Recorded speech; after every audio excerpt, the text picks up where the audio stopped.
Thank you all for joining this afternoon to the webinar on WE2, She Moves on Electric Two Wheels by the Urban Catalysts. A little bit about us. We are an organization driven towards catalyzing sustainable, gender equitable cities and transport. And we, in 2024, earlier this year, we launched the WELECTRIC program with the goal of moving towards gender equitable electric mobility systems. I will lay out a brief context to this webinar. The road transport sector is responsible for about 10 to 12% of India's CO2 energy-related emissions. These, however, constitute 90% of emissions from the transport sector and 20 to 30% of emissions in urban India. And while we have seen the government of India take consistent strides since 2015 in decarbonizing the transport sector and particularly moving towards electric mobility systems, we have a limited understanding of the gendered implications of these, and specifically on the use and ownership of electric vehicles, as well as their employment in the EV value chain. So this research is funded by the High Volume Transport Applied Research Program by UK8, which aims to understand the gender differences in the use of electric two-wheelers and understand the opportunities as well as the barriers that would need to be addressed in order to increase women's uptake. We also come at this perspective because we know that the last mile delivery market, which is currently at about $6 billion, is expected to grow by $165 billion over 2022 to 27. Women currently constitute only about 4 to 7% of delivery drivers. And in a situation where access to a vehicle is paramount in securing employment. So this is the context of our research. My colleagues will delve deeper into this. I will lay out the broad flow of the event today. After me, we will have my colleague Manisha, who will take us through the presentation. We have an esteemed panel of speakers, each of whom is a doer and identifies as an expert. We regret to inform that Mr. Sinha had to excuse himself due to personal reasons, though he has been an ardent supporter of our research and has met us multiple times through the course of this year. So after the presentation, we will have a Q&A speakers whom I will introduce then. And I'm just going to take a moment to introduce our entire team. I'd like to request all our team members to please put on their videos if possible. So we have Manisha, Lakshmi, Shraddha, Sutanu, Priyadarshi, Namrata, and we also have Purva over here with us. So with this, I'll hand over the mic and the screen to Manisha.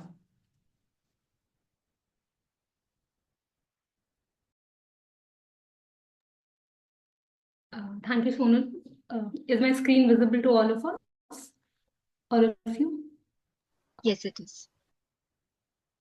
Okay. Good afternoon, everyone. Thank you so much for joining. I'll be taking you all through the research that we have done and the methodology. Throughout this presentation, we will go through understand the aim and objectives of the research, total cost of ownership analysis, key findings, and the path forward. As Sonal has already established the need that road transport contributes to around 12% of energy-related emissions in India, and of those 12%, 20% are by two-wheeler and three-wheeler. So it is important to transition these ICE two-wheeler to electric two-wheelers And also, as we see the numbers, electric two-wheelers are currently driving the growth of e-mobility in India. As among the total EV sales from September 23 to 24, 63% were two-wheelers. Also, women are underrepresented as drivers and as delivery partners. According to Ministry of Road Transport and Highways, as of March 2020, only 6.3% of driving licenses were issued to women. Though this number is increasing, and in 2019-20, the number of driving licenses issued to women were 12%, but the overall number and representation of women is still less. So, our aim of our research was to understand gender differences in the uptake of electric two-wheelers in India and identify the barriers that restrict and opportunities that enable women's use of electric two-wheelers. For this purpose, we identified 5 key entry points to delve deeper. The first one was driver training and licensing, financing, design of the vehicle, charging infrastructure, and institutional support. We conducted this research in 3 steps and focused on 2 metropolitan cities in India, Chennai and Delhi, representing the different geographical context. In the literature review, we conducted to understand that what is the landscape assessment of organization working to increase women's access and use of EVs, literature review on the usage of electric two-wheeler, institutional analysis of electric vehicle mobility ecosystem at national and subnational levels. In the second step, we collected data and analyzed, and we conducted primary surveys in both cities with both ICE and electric two-wheeler user. We did focus group discussions with them. We also conducted key informant interviews with 20 EV industry players, including OEMs, charging point operators, platform company, financing institution, and government stakeholder. And we conducted charging infrastructure audits from users' perspective, especially from women's perspective. And then based on that, we did path forward and recommendations to make electric mobility system gender inclusive. Throughout the research, we had a working group which included representations from NITI Aayog, multilateral development banks, international development cooperation, and non-banking financial corporation, who provided feedback and also reviewed our research throughout. We also created a We Electric LinkedIn page to increase awareness on gender and electric mobility ecosystem overall.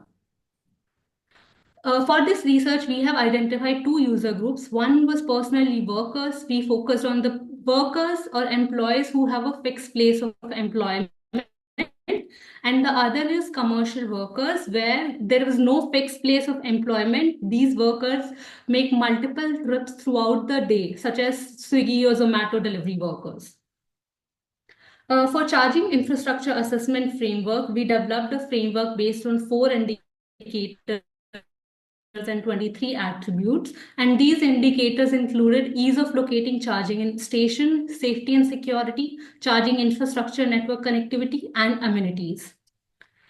We also did gender analysis of state electric vehicle policies on a 5-point scale, range from gender discriminatory to gender transformative, to evaluate the integration of gender perspective in the policies. And a thorough examination of EV policies for both Tamil Nadu and Delhi was conducted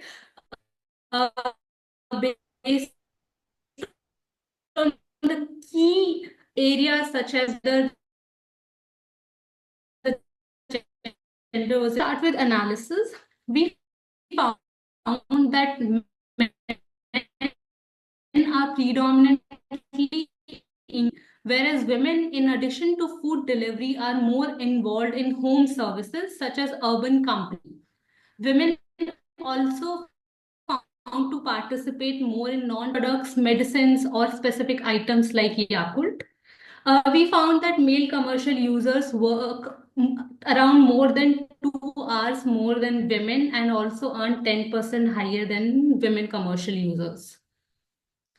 When looked at the gender differences in travel distances and total cost of ownership, we found that men are traveling around 1.2 to 1.7 times higher than women. And the total cost of ownership, it was calculated for a period of 10 years and included initial cost, depreciation cost, operation cost, as well as battery replacement cost. And because of the gender difference in travel distances, the total cost of ownership for women is around 1.2 to 1.7 times higher for women. In Delhi, it was around 29 to 58% higher, whereas in Chennai, it was 54 to 71% higher due to predominantly because of vehicle utilization. Moving forward to financing, of the total respondents, we found that 22% of women took loans to buy an electric two-wheelers. And among those 22% women, 46% took loan on their male family member's name. Both surveys and focus group discussions reveal that the male relatives primarily handled the loan processes for women. Women are also paying a higher down payment cost, which was 32% of the total loan cost compared to 26% by men. The key barriers that we found throughout the study for financing of electric two-wheelers were limited awareness of available financial products and processes among women, low CIBIL score, requirement for male co-signatories, overall low level of financial literacy among women, and limited network and information to understand financial processes. Coming to driving training and licensing. So in Delhi, around 10% of driving licenses are issued to women, and in Tamil Nadu, the number is 12%. We found that the average reported cost of obtaining a license is around 2.5 times as compared to the as government regulations. This is because the respondents stated that the overall process of navigating documentation as well as RTO at the RTO, the process is so difficult to navigate that they end up taking support from agents and thus have to pay higher to the agents. Though the online licensing process has shifted online since 2023, we found that users do not have a lack of awareness on the online processes for applying a license or booking slots for driving test. We also went through the online licensing process to understand if there are any gaps existing. And we found that during the driving license, learner's license driving test, which is conducted online, there is only photo verification is done, and thus there is an option for impersonation. One can take test on behalf of other person.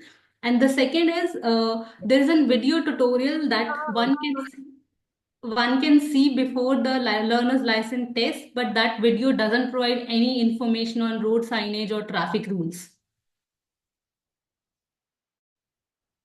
Coming to charging infrastructure, as mentioned earlier, we conducted charging infrastructure audits in both Chennai and Delhi, and we found that around 37% of charging points in Delhi and 46 in Chennai are either not operational or did not exist at the location which was mentioned in the online applications.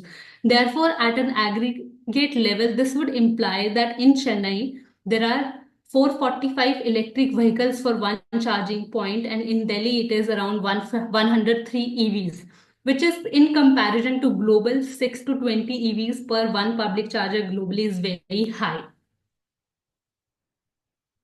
As highlighted earlier, we had 23 indicators under 4 parameters, and we found that 85% of auditing charging stations in Chennai are rated as poor or very poor, with lower performance across all categories, which is ease of locating, security, charging infrastructure, and amenities, whereas 65% charging infrastructure were poor in Delhi.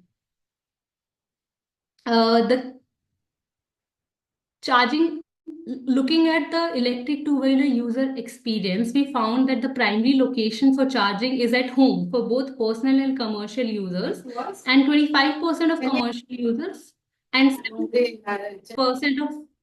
7% of personal users reported using public charging stations.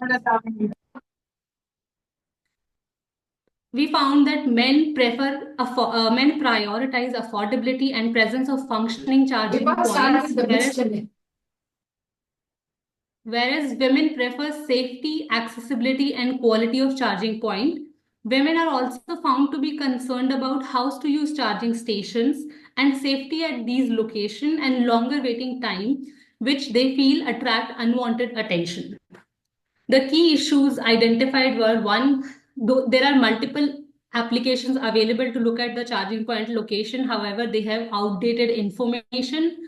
Public charging stations are located in deserted areas, therefore affecting the perception of safety, long waiting times, and lack of amenities such as seating space.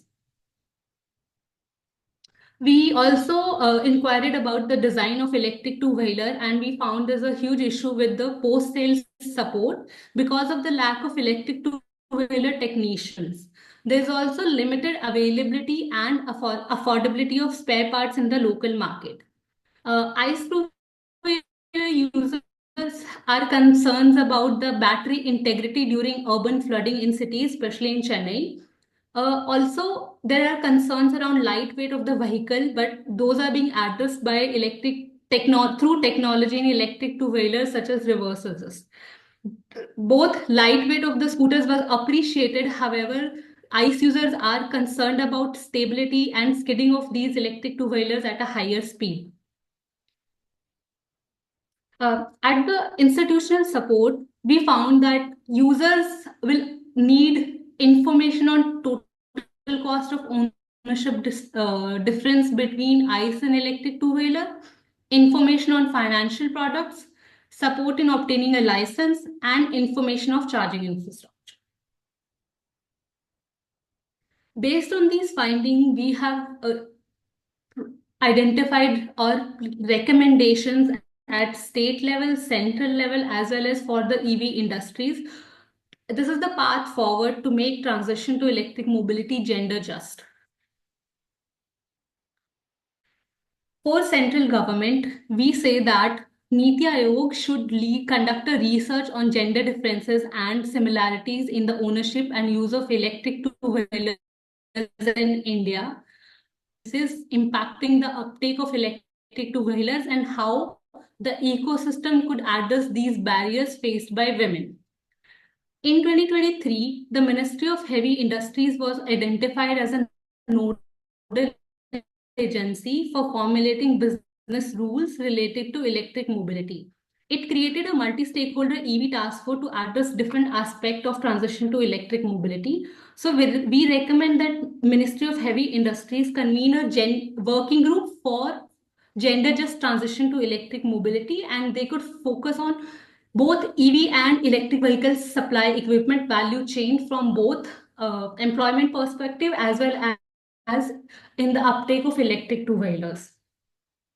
For charging infrastructure, Ministry of Power has released guidelines in September 24, and they also incorporated multiple user functionality in that. We also recommended that from our study. Along with that, we recommend that self-certification by CPO should be allowed so that on the location, safety, amenities for their public charging infrastructure. Audits based on charging infrastructure assessment framework that we conducted, those can be conducted to focus on functionality and user experience. And CPO should share the data with state nodal agency on a monthly basis. The last recommendation is that currently Ministry of Road Transport and Highways collect data on registration of both ICE and electric vehicles.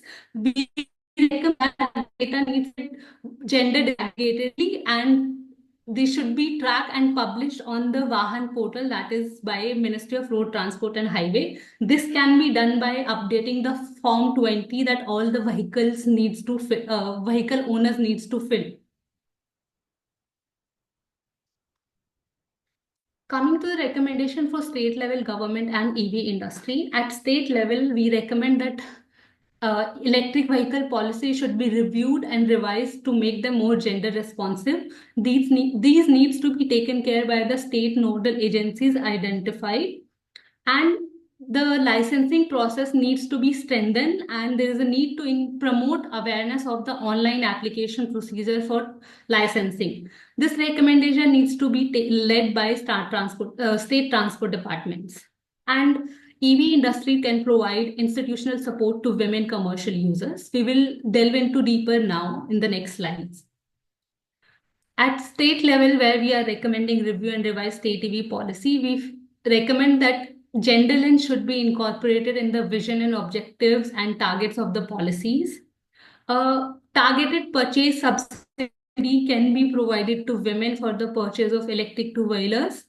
When we did the calculation, we found that an additional subsidy of around 3,000 rupees per kilowatt, up to a maximum of 10,000 rupees per vehicle, can reduce the total cost of ownership for women by 15 to 29% in Delhi. And similar kind of subsidies and financial support has provided in different states. For example, in Tamil Nadu, under Amma two-wheeler scheme for working women, a 50% subsidy up to 25,000 were provided to women to purchase two-wheelers. And under Mission Shakti Scooter Yojana in Odisha, the government provided interest-free loan to women for up to 1 lakh rupees, and they were not required to also pay down payment.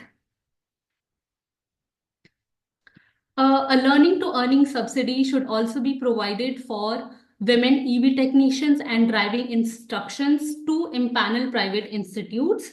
This will nudge private institutes to get more women students in their technicians and driving instructor courses.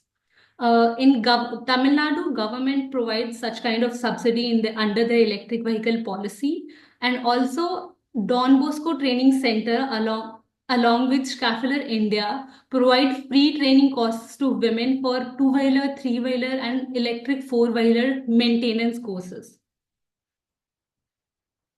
In India, there are industrial training institutes that provide trainings, and we recommend that driving instructor and electric two-wheeler training course should be incorporated in those ITIs.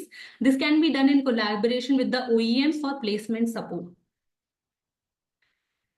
To improve the quality of charging infrastructure, state government needs to ensure that the implementation of guidelines provided by Ministry of Power and also self-certification by CPOs while they are getting either electricity connection or on public charging in public land. If they are taking, the permission needs to be included in their revenue sharing model.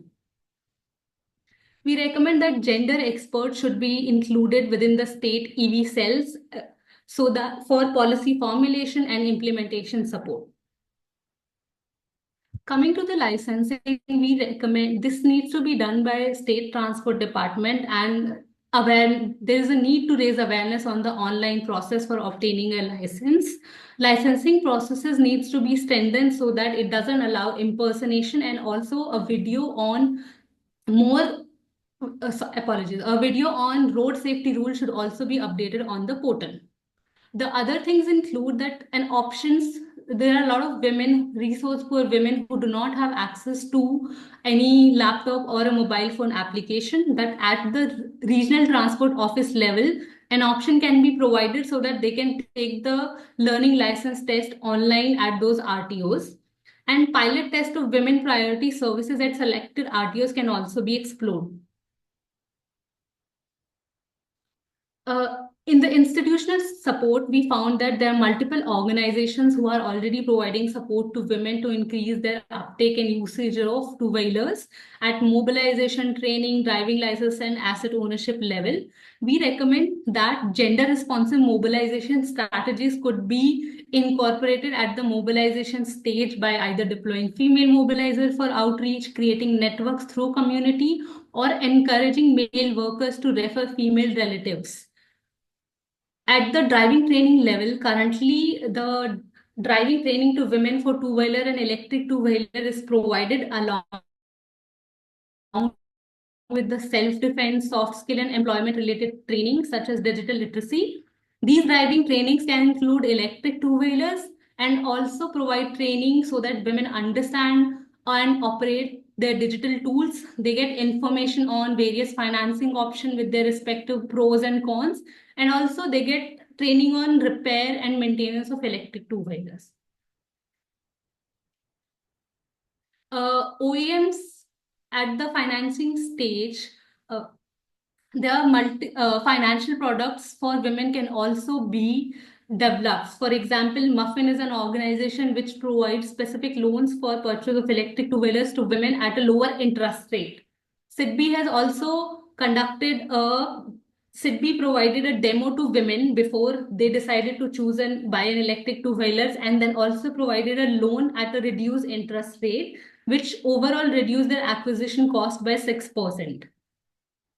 To also, OEM should also target female users through campaigns addressing concerns like electric two-wheeler weight, parking age, storage, and range anxiety. And also, an example is like Hero MotoCorp's Ab Jahan Ho Jahan campaign, which highlights features like SOS button, which is for the safety of the users. Post-sale support is one of the most important aspects that was highlighted by electric two-wheeler users. OEM can offer affordable pickup services for electric two-wheeler facing battery drainage and other issues. An IVR system can also be developed to guide user through the breakdowns with escalations option for on-site support. Yeah, thank you so much. Thank you, Manisha, for comprehensively presenting our research. We would like to request all participants to please post your questions in the chat box. We will now move forward to the next part of this webinar, which is a panel discussion by our esteemed speakers. We have Dr. Laghu Parashar, who is a senior transport specialist at the World Bank and an advisor to our research. Welcome, Laghu. We have Meera Sundararajan, who is the team lead and gender and monitoring and evaluation expert at the Gender and Policy Lab in Chennai. Welcome, Meera. We have Dolon Ganguly, who's the chief functionary of Azad Foundation. Welcome, Dolon. And we have Nehal Gupta, who's the founder and managing director of Accelerated Money for You, AMU Leasing, a technology-driven non-banking financial company. May I request all three of you to please switch on your cameras? Excellent. Thank you. Thank you very much for just give me a minute.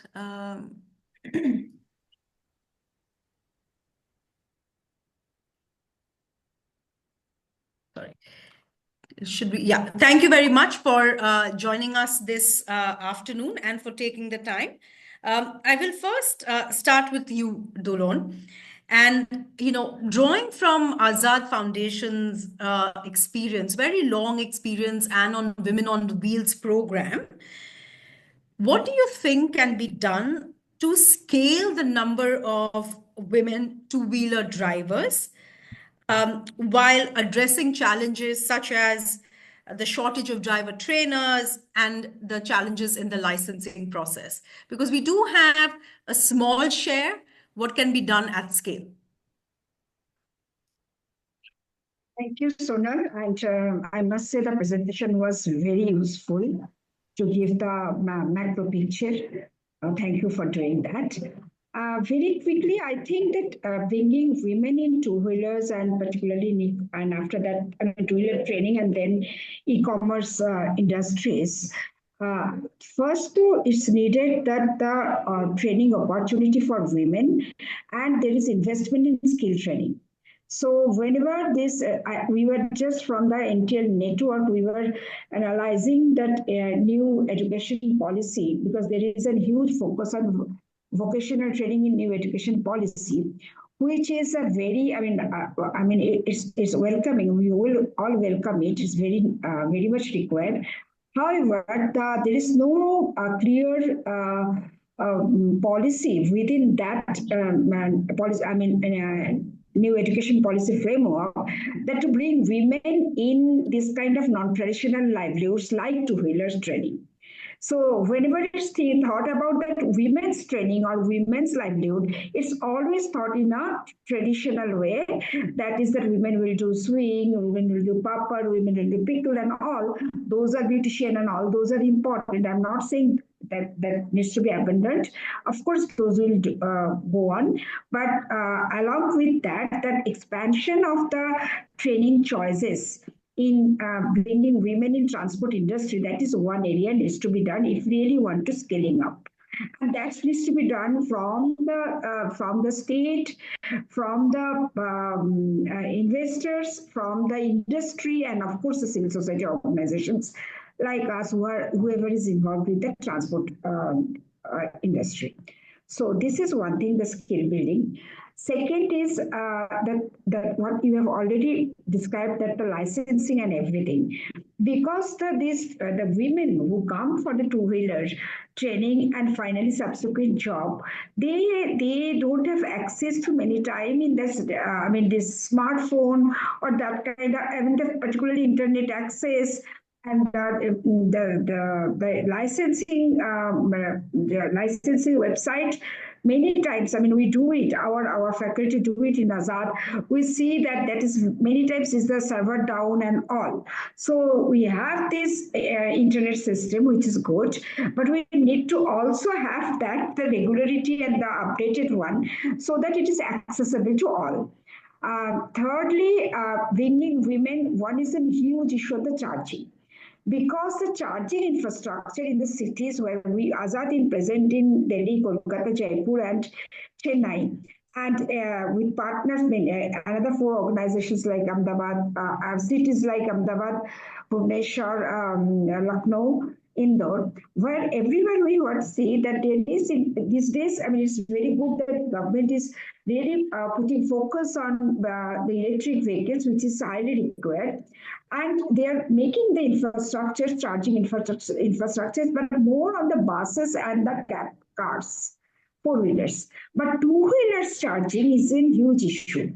And women come for this kind of a job, training and subsequent job from underprivileged background. Their home electricity is not stable many times. They live in kacha houses and all that homes. Many times, though, their home electricity is also taken from some other places. So that kind of issues is there. So charging stations and charging station at frequently in the cities in many places, it's highly required. Fourthly, this vehicle, the vehicle battery, the capacity needs to be two-wheeler vehicle battery. There are these types of, but the good one is expensive, and also the battery capacity for the less expensive one is very low. So what happens is they go out for delivery, and in which way the just battery range, and they have to stop, and many this kind of things happens many times. And finally, I would talk about that. So I have spoken about charging station, investment in training, and the finance and access to loan to buy the two-wheelers. Because all these e-commerce industries and e-commerce companies, they want the employees with the vehicle. But women from a really marginalized community, how can she will have or they will have the vehicle before starting job? They may buy it after 3, 4, 5, 6 months, and they don't have access to loan before they get job. So from where they'll get the financing of getting the vehicle, that's something the companies need to think of. Maybe they can give it in installment, maybe they can give in the rate, whatever. And the finally and fourth one is that the infrastructure on road. Because, and this is not only for two-wheeler, of course, the women who go out for four-wheelers, for bus drivers, for cab drivers, everyone, the washroom, clean and hygienic washroom, place to rest, place to change, well-lit roads, these are huge issue. Those are not there. So I will stop here. If really want to scale, one way is in the entry point, the skilling and investment in skilling and opportunity of skilling in two-wheeler. And during job, all this, the charging, the infrastructure, the finances to have vehicle, and overall a gender inclusive environment is needed. I'll stop here. Thank you so much, Dolon, because I think one of the key things that also stood out is, along with the others, is how we should also look at the national education policy and how we not only look at the EV policy, there are multiple entry points where we can think about vocational training and as well as employment as well. We do have, and you also spoke about perhaps we may consider leasing options as a beginning. We have some organizations. I mean, we have Nehal here, and Nehal, this might be a question to you very soon. But I might just want to take the charging infrastructure question forward and come to Meera. Meera, we've discussed through the process of the research. We also shared the charging infrastructure audit framework, and also got your perspectives in. How do we move, let's say, from the audits to implementation in Chennai? And where do we see a role for the Gender and Policy Lab as well? Uh, Thank you, Sonal. This is a very interesting and important question that you've raised. In fact, the study itself is the, as you see, two-wheelers are an important means of transportation for women in the city, because if they're not riding buses or taking auto rickshaws, they are taking two-wheelers. Now, as per the data that we have, there are about 200 plus locations within the city which have got charging infrastructure. But as one of the things that we had discussed, and we know many of these locations, there is no signage that leads to these locations. And some of these are actually showing only on a Google map. It is not there on the site, and some are there but non-functional. And if you see, many of these locations are in the Chennai Metro Rail locations. They are probably in the parking lots.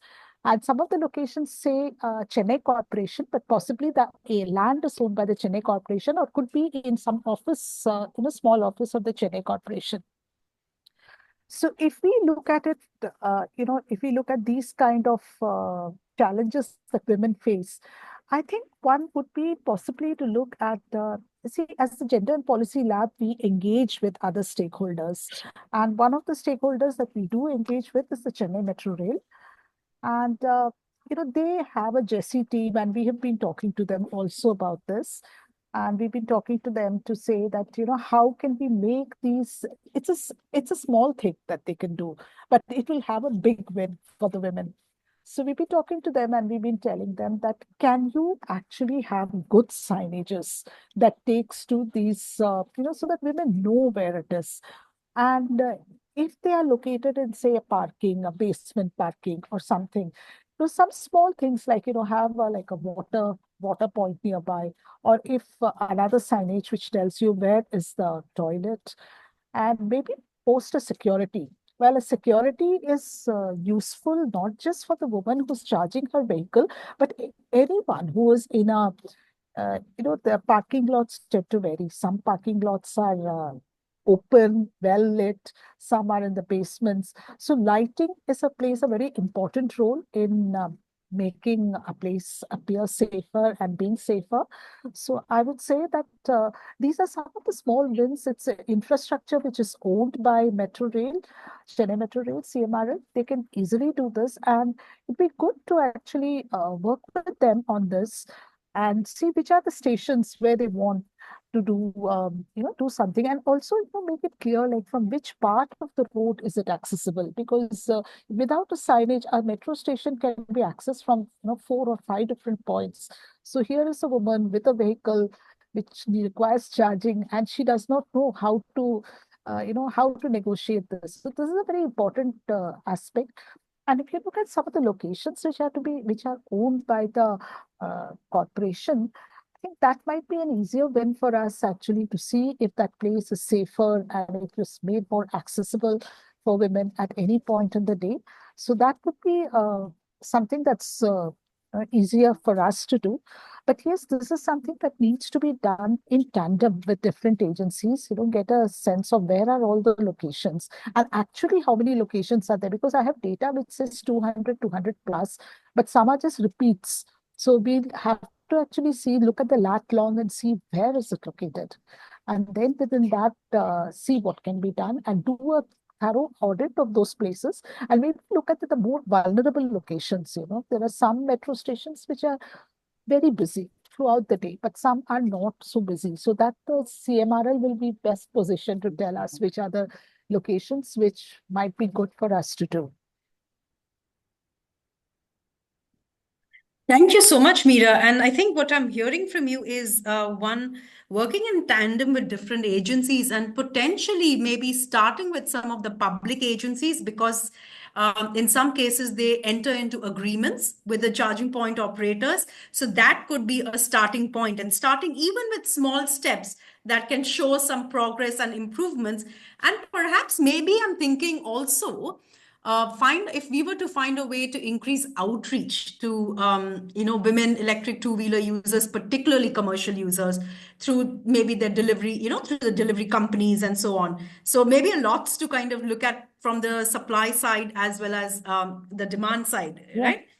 Yeah.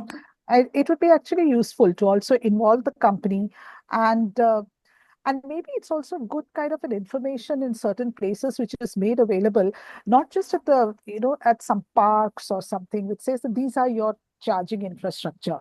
This is where you can charge your vehicle. So somebody knows where it is located, where, which is frequented more by the public. Fair enough. Okay.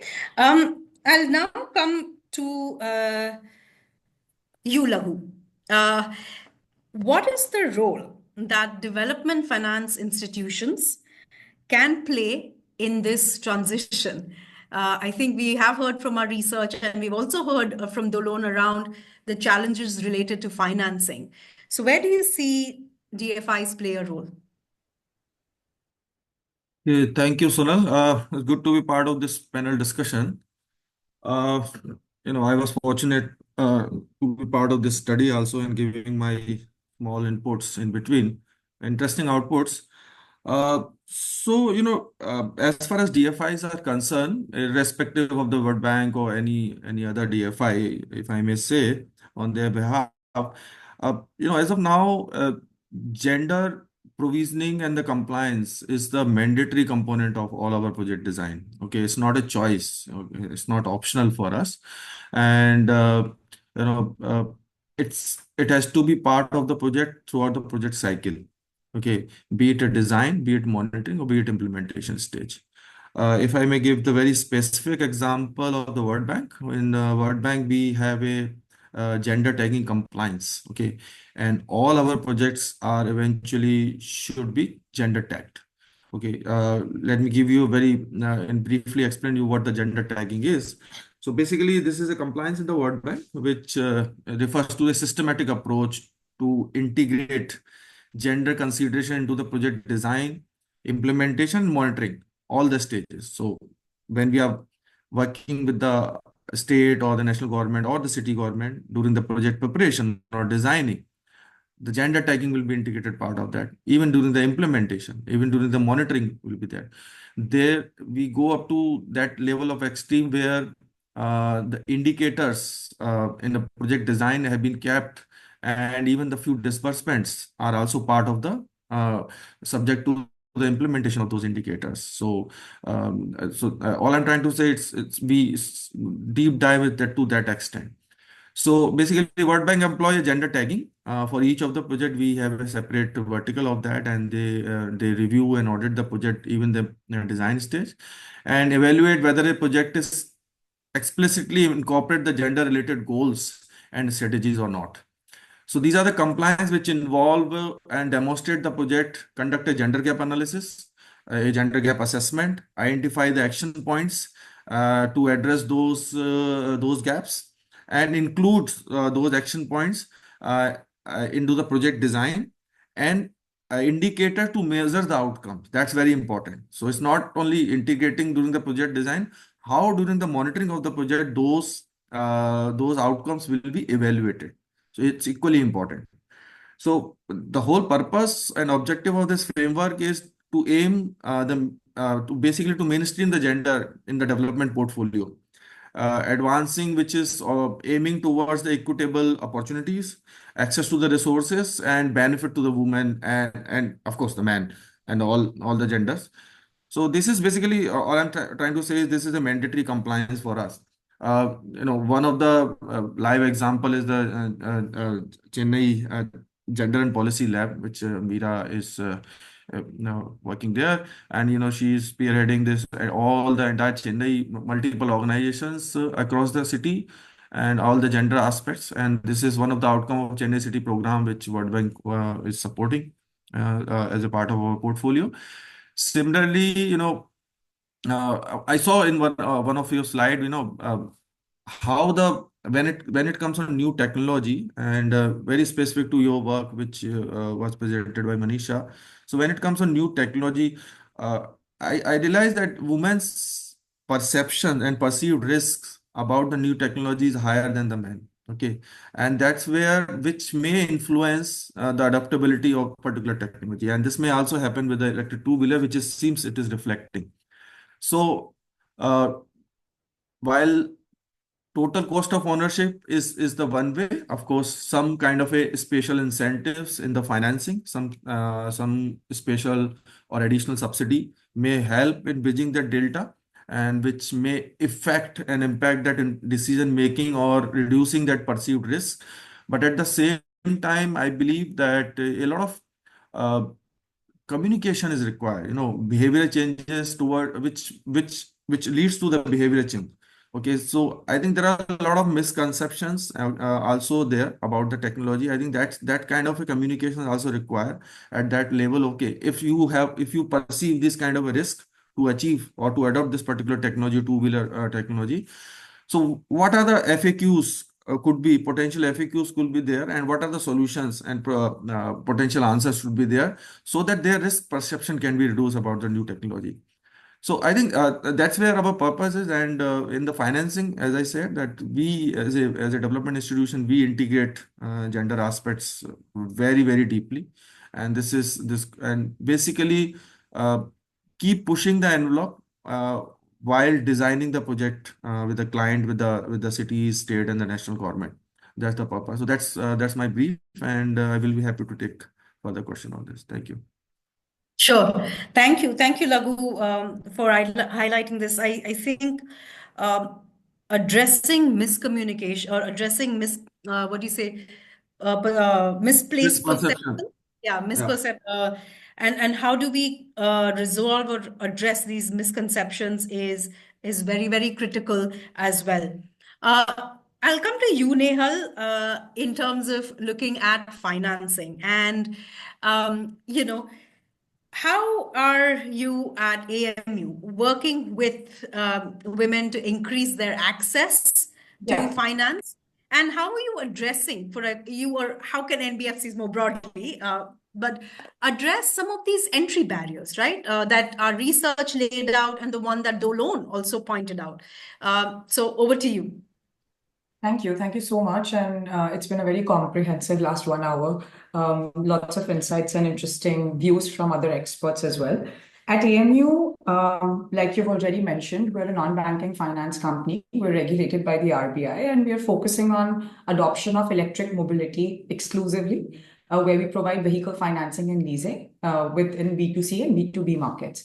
Now, women borrowers specifically become a very targeted use case for NBFCs like us, because we're also as an entity in our growing phase, right? So we try and be as gender inclusive as we can. We try and lay out policies where we can involve more women, but unfortunately, while the overall industry within the electric vehicle mobility system is growing and increasing, and the overall gig economy is also growing within India, we do not see women growing at the same pace or at the same level as the overall economy is.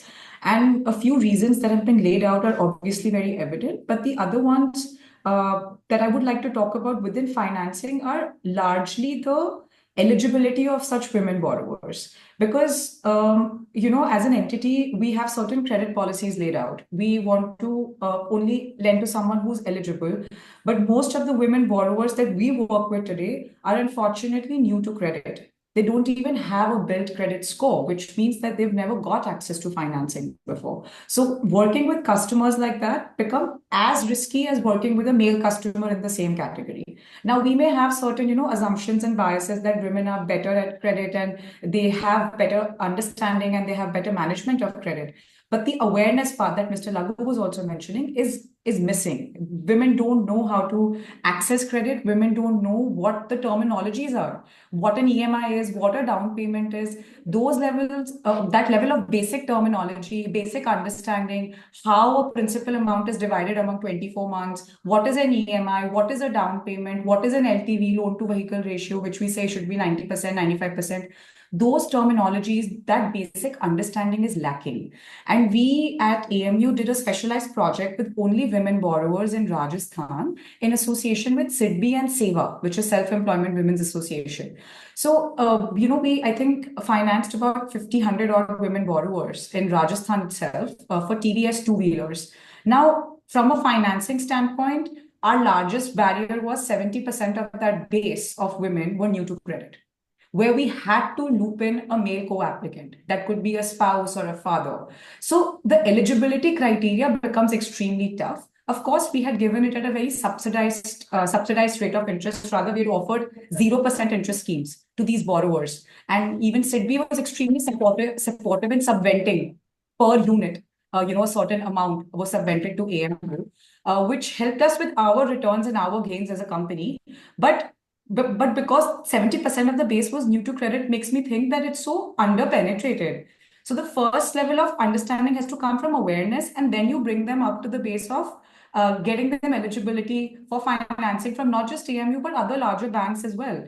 So I think that literacy, that awareness, lack of access to credit already, or being underbanked or new to credit becomes the largest barrier for women borrowers. And then, then you go on to segregating them as a personal user or a commercial user.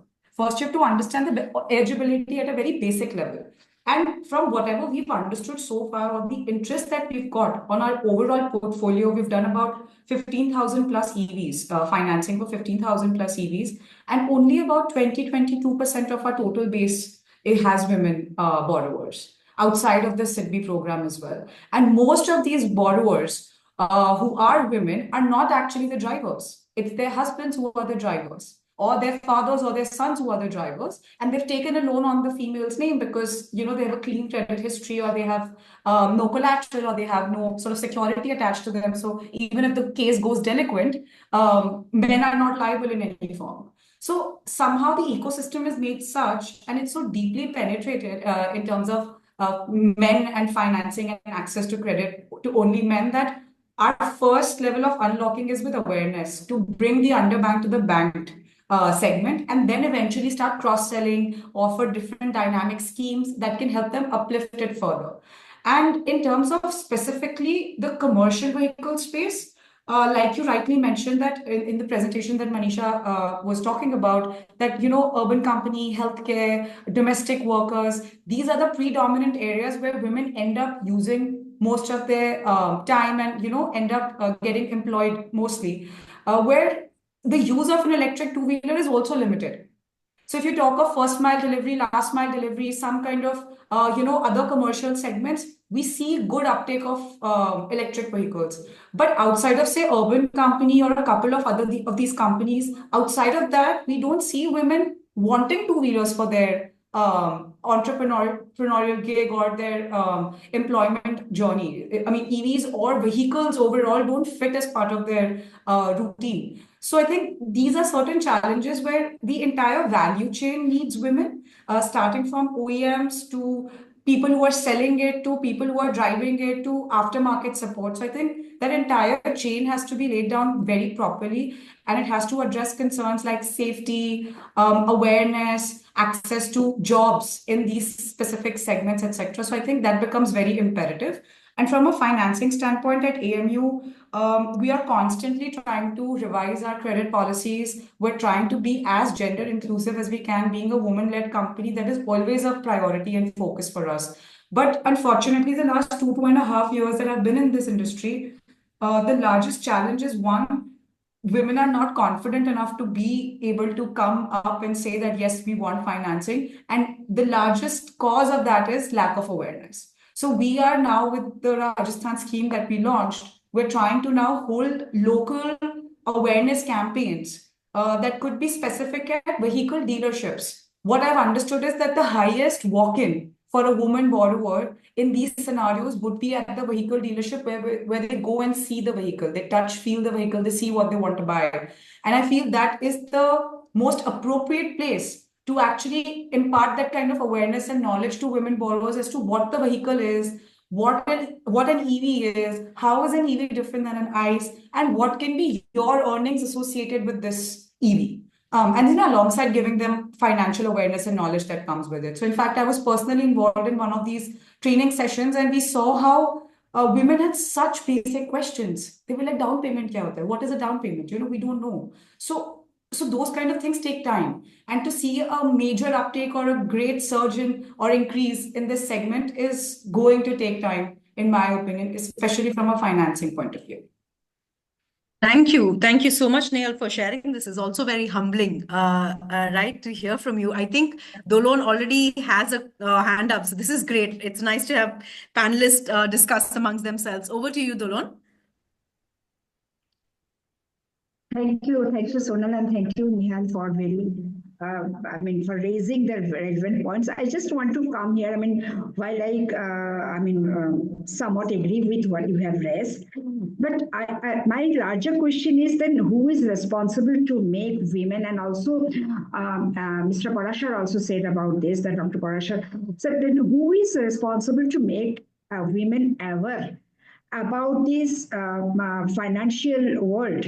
I remember that there has been a huge effort that making unbankable to bankable, where women, and within that women has been a huge portion of the population who needed to be making bankable.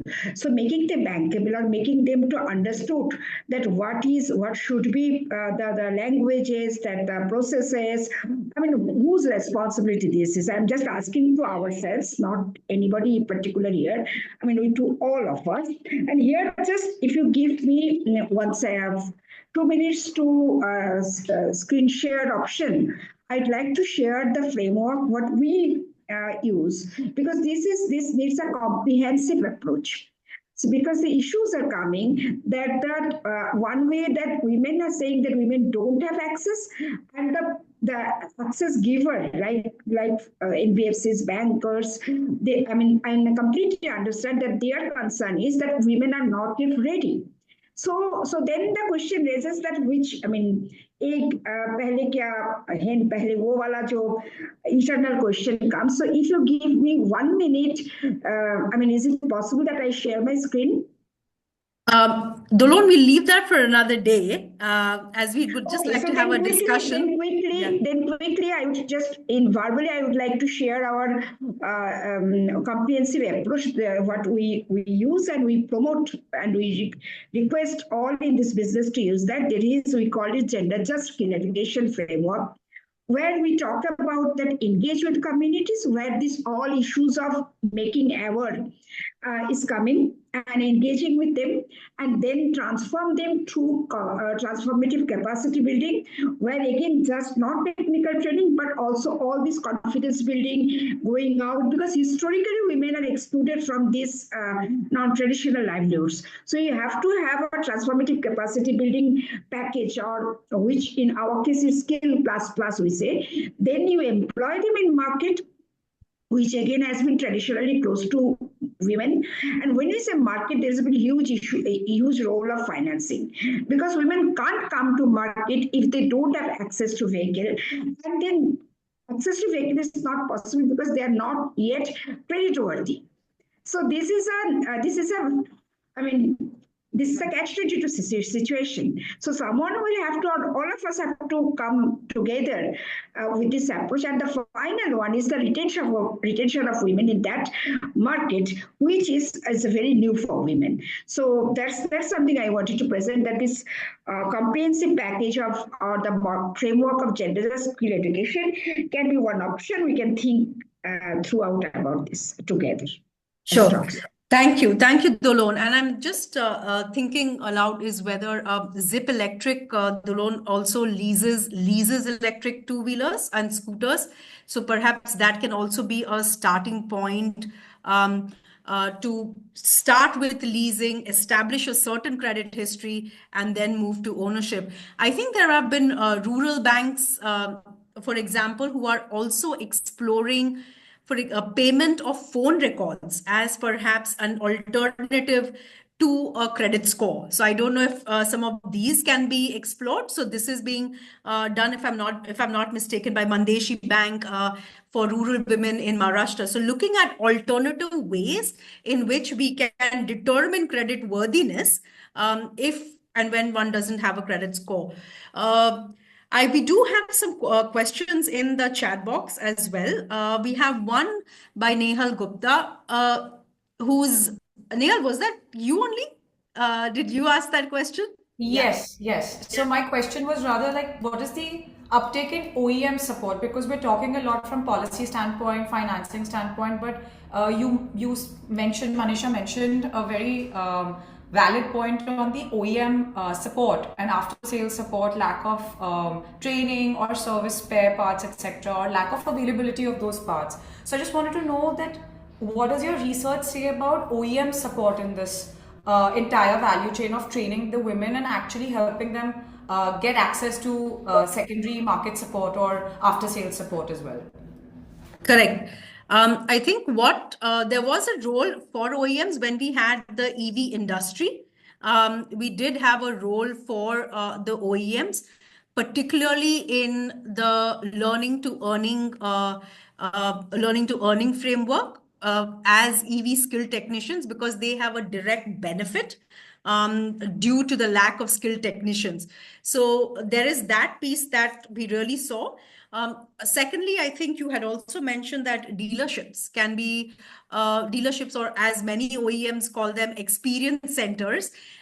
They can actually invest, but I think that we would still have to actually gauge the interest from OEMs, but to see dealerships or experience centers as places where you could have gender responsive marketing of an electric two-wheeler as well, because like Laghu had mentioned, there are many misconceptions, right? And so how is an electric two-wheeler suited or help women in their daily travel is something that can also be created. The third piece was in the design, and we are seeing some OEMs already do it. That we had the Vida scooter, which already has an SOS button on the scooter, not only on the mobile phone application, right? So that I think, and they're very, I mean, they're also kind of marketing that as well. I personally think that there is also this awareness amongst OEMs that may be required as well. We have Laghu here. Yes, Laghu. No, I think you have another question on the chat box, then I'll come. Sure. One second. What might this? I think this is from Heather, who has asked us that what might a gender perspective to a national policy? Okay. I think I'd just like to clarify, we did not have a national policy framework. We were not proposing that, but a roadmap that would help acknowledge the role that multiple ministries have in increasing women's uptake of electric two-wheelers, for example. Yeah. I hope I've answered that. Yeah, and what could a roadmap include? I think a roadmap is primarily that what is the action again by different stakeholders from the ministries, from the industry, what is it that they can do in order to increase women's uptake? Because in India, Heather, the government of India is actually providing subsidies through national schemes. So, in fact, more than in fact, these schemes can be that entry point in order to increase women's employment in the value chain as well as increasing their uptake as well. I hope that clarifies. It's slightly broad, but that is what we were looking at. Over to you, Laghu. Yeah, so Sonal, I have, since all my co-panelists are women, and that's just a kind of an open question, okay? And how I looked at this entire technology transition, whatever my little understanding of gender and mobility and whatever work I have done so far, I highly relate that uh, women independence and women economic activities are linked with its freedom of mobility. Okay, without depending on their uh, any other family member, be it brother, father, or husband, or any so. Okay, when a woman make a technology choice between the ICE and the electric two-wheeler, you know, how she may perceive. It's not only the perceived risk. I think it is evaluating the technology with that I would say flexibility, mobility, or independent lens. Okay, will my technology choice might again lead me into a situation where I am restricted, my mobility is restricted by my choice. Okay, I think that's become bigger question. Okay, I'm going for a two-wheeler because I do not want to dependent on anybody for my mobility. But if I select this particular technology, there are chances that my mobility may still be restricted because of those perceived perception, maybe what will be the charging and discharging, where will I charge, what are the risks associated with the technology, what if on road and on highway it got discharged, whom should I approach, and all these things. I think all these things collectively, are not helping her to take the decision and will not help her. So the question which Dolon was asking, I think it makes sense. A lot of communication is required on that perspective on technology when deciding A versus B. Otherwise, it will be. I think you guys are the best judge whether these are the consideration or not while deciding the technology A or technology B. Financing and type of financing, I think secondary thing that will eventually come in the business. I think first and foremost, if you look at the financing part, financing, type of financing, subsidy, or whatever the facilitation in the financing will also be associated with the ICE vehicle. Okay, it may not be specific always with the electric vehicles. Okay, so I think, but first and foremost thing remain is the selection of the technology.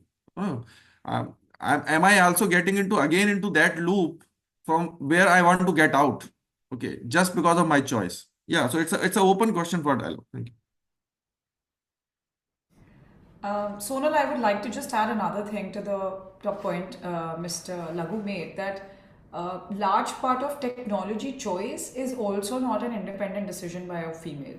That is also usually a decision made in tandem with the family, which involves male members. So ultimately, how independently is a woman able to make any choice, be it regarding financing, be it regarding the technology choice, or be it regarding it should be a two-wheeler or a three-wheeler? Should we get a new vehicle in the family or not? Like, so all those decisions, being a female, I can say, at least for myself, that these decisions even today in my family are taken, in tandem, in a group discussion where we say, okay, which vehicle would look the best, which vehicle would suit the best, which technology would work the best. So I don't think that a female is ever making these decisions independently, regardless of what technology is or what financial tool Absolutely. she has to pick. Yeah, Nehal, but if let me put it in my way that if my wife is taking this decision, or let's say if I am helping her in taking this decision, so the risk perception which I'm talking about, the will prevail. Will Okay. prevail. Yeah, Absolutely. yeah. Absolutely. I So second yeah, this. Yeah. if I'm buying two-wheeler for me, I will not think about those risks. But if I'm helping her in taking the decision, I will tell her, think it through. There Right. is a problem. There could be a problem. There Right. could be this. There could be so. That's how she will make the decision. Absolutely. Yeah. And sir, I even personally within my own circle of female friends, I don't know anyone who's ever taken that decision independently. I think it's always a culmination of other people weighing in on those decisions as well. So that's one big factor I think to think about. We also have Meera. And just adding on to what Laghu and Nehal were saying, generally women tend to be risk averse in any kind of new decision around their lives. And if you're talking about mobility and using a two-wheeler, possibly the first vehicle that she's buying at some point in time, if she has used a vehicle before, an ICE vehicle maybe, then she's confident about the technology. She's confident about the fact that she's driving a two-wheeler on her own on certain places, and she's experimenting with the new technology. But let's look at a woman who is, not owned a vehicle, and the first time owner, she's getting into an EV vehicle. Then she comes with a lot more questions and a lot more negative influences are more likely to have impact on her decision making than on somebody who has used this. So I would say that that's something that would be necessary. And I think it might be also a good idea. Many of the outlets where vehicles are sold, maybe it would be good to have a group of women salespeople Correct. who are able to talk to them and tell them, take it for a test ride, see how it works, and then come back to us and tell us. So, very often it's very intimidating, when you have a man who's at the sales, men tend to talk down to women because they feel that they do not know enough about technology. So it's good to have another woman who's talking to you. So you're open and you ask a lot of questions, and the woman also understands where are your risk factors coming from. Yeah, absolutely. Very good idea, Meera. I think, and also our role model, the women's role model, when the branding and marketing is being done for these kind of two-wheeler or three-electric, those should be women, I would say. Yeah. I mean, we do have a production unit which is completely by women in the Ola electric vehicles in Hosur. So if you're having a production unit which is totally managed by women, I think it'd be good to have some sales units also which are managed by Yeah, women. it's, And yeah. like Nehal was saying, even have the credit outlets located there where you can have women. So that would be coming together of different services, which Yeah, would make her more comfortable. both Absolutely. advertisements. And just to add with Meera, absolutely, I mean, Meera and Laghu, that also, I mean, in these days that advertising and I mean, information sharing is not a big deal because everyone is in social media, everyone is in many other, I mean, digital spaces. So if the companies or the industry really want women to be in the e-vehicle market, then, I mean, this changing this misconception to right conception, I mean, that just needs a political will, I would say. But if there is really that is there, then I think that information sharing and giving right information is not at all a problem. Not generally in these days. I mean, in the remote corner also people use Facebook and everything. So yeah.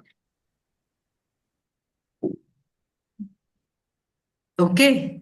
Sonal, we hijacked your discussion here. Sorry. No. I think there is nothing like panelists being engaged in the discussion. I was also looking at the chat box and seeing if there were more questions, but I don't see them as of now. So I think I'll just summarize. A lot of very interesting things came up, and a big thing came up was increasing the demand for electric two-wheelers, for example, amongst women. And that might be one through information and awareness, through, for example, addressing many misconceptions of perceived security risks, some of which might be very real. Second is addressing some of the barriers to access to financing. So I'm going to go through each one of them and seeing how we can address the eligibility criteria, first starting with leasing and then perhaps moving to ownership. I think charging infrastructure continues to be this one big issue amongst all users, but particularly women, and starting like I think one of you, like Meera had mentioned, is starting with government agencies and seeing how certain pilots can begin to incorporate good quality charging infra that can then be used, for example, by women as well as other users can be a starting point. And I think the last piece is also, for example, the role of the industry and OEMs. What is it that OEMs can do in order to kind of show or market their products in terms of being responsive to women's needs, both through digital marketing as well as at their experience centers, and having, for example, in women salespersons as well, including business correspondents, which they already have in their experience centers.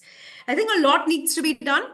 But I hope that all of us together will take this step forward, first through research and then through implementation. So I really want to take this opportunity to thank all our panelists and all our participants. We will share this for all our participants. We will share this recording of the webinar with you as well. We will send a link to a link for a post-webinar evaluation. So we would really appreciate if we can fill that out, and on successfully filling it, we would we will definitely share the recording with you as well. So thank you, all of y'all, and we look forward to moving this thing together. Thank you. Thank you. Thank you, Sonal. Thank Thank you. you. Thank you, Sonal. Thank you so much. Thank you. Bye.